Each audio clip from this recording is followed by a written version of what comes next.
All right, welcome back YouTube. I got a newer car here that I was working on, and I just changed the oil, so I'm going to reset the maintenance light. So on this one, this is a 25 Ford Ranger.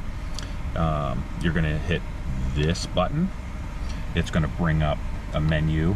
Yours might start on this one, but you're going to just use this. You're going to scroll down.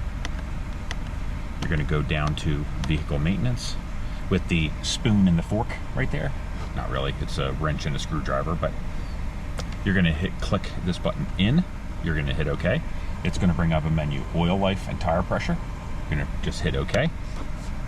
It's going to bring up the percent of the oil life, and it says hold OK to reset. So I'm just going to push this in, and it says resetting, and then back to 100%. I didn't do anything with the tire pressure, so we don't need to reset any of that maintenance. And we just keep hitting this back button until it gets you back to home base. Okay, pretty simple. Hope this helps somebody. Thanks, guys.